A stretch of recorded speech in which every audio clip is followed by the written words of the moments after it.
Have you ever felt like you've been waiting for something for so long that you've almost given up hope?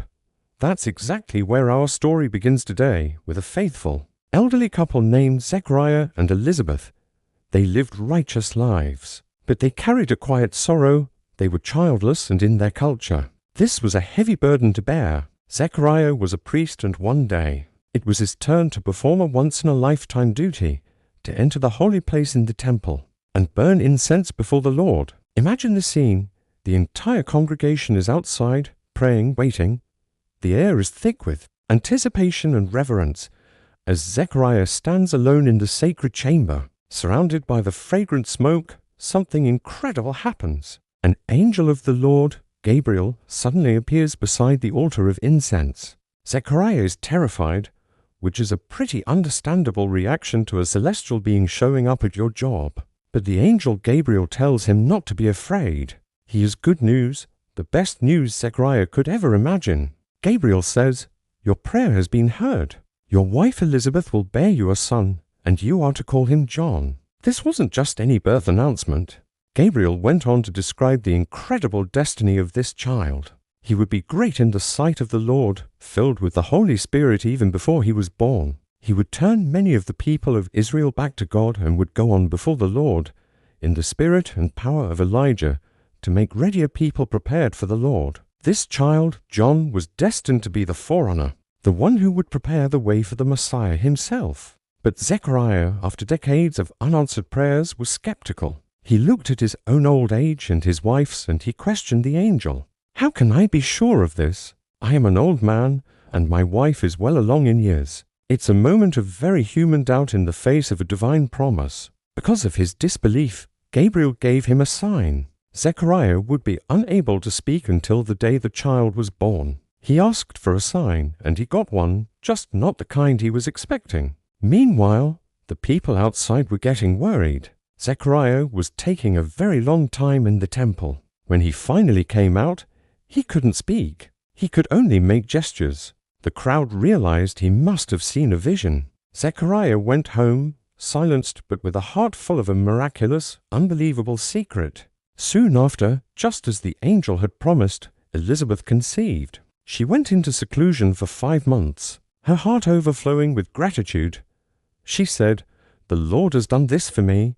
In these days he has shown his favor and taken away my disgrace among the people." She understood the magnitude of this gift. This wasn't just about having a child. It was about God's faithfulness and the removal of a lifelong shame. About 6 months into Elizabeth's pregnancy, something else miraculous was happening. The same angel, Gabriel, was sent to a young virgin in Nazareth named Mary. He announced that she, too, would conceive a child by the power of the Holy Spirit Jesus, the Son of God. Gabriel, to encourage Mary, told her about her relative Elizabeth.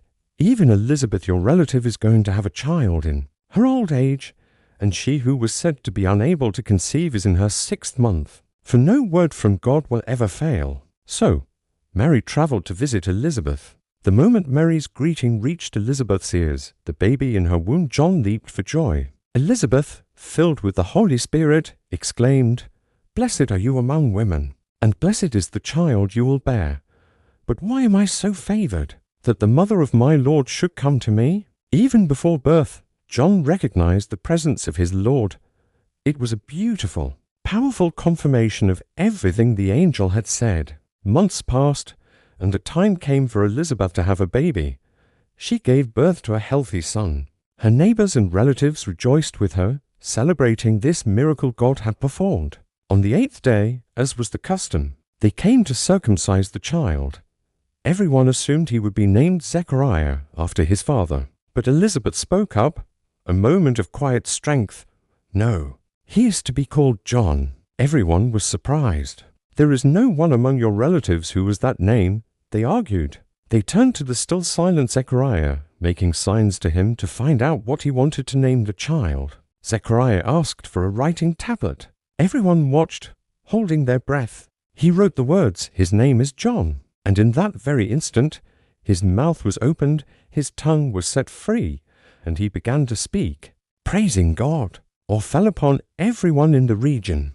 The story of Zechariah, Elizabeth, and their miracle baby spread like wildfire through the hill country of Judea. People wondered, what then is this child going to be? For they could see that the Lord's hand was with him. Then Zechariah, filled with the Holy Spirit, delivered a beautiful prophecy. He praised God for visiting and redeeming his people. He spoke of the coming Messiah, the horn of salvation, from the house of David. And then he looked at his only infant son and prophesied over him, and, "You, my child, will be called a prophet of the Most High, for you will go on before the Lord to prepare the way for him, to give his people the knowledge of salvation through the forgiveness of their sins." Zechariah understood his son's role perfectly. John was not the light, but he was sent to bear witness to the light. He was the voice crying out in the wilderness, "Prepare the way for the Lord." And so the child grew and became strong in spirit. He lived in the wilderness until the day he would officially begin his public ministry to Israel. The birth of John the Baptist wasn't just a private joy for an elderly couple. It was the starting gun for the greatest event in human history. It was the fulfillment of prophecy, a sign that God's incredible plan of salvation was unfolding right on time. It all started with a faithful priest, a barren woman, and a promise that seemed too good to be true. Thanks so much for watching. If this story moved you, don't forget to like this video and subscribe to the channel for more stories of faith and hope. See you in the next one.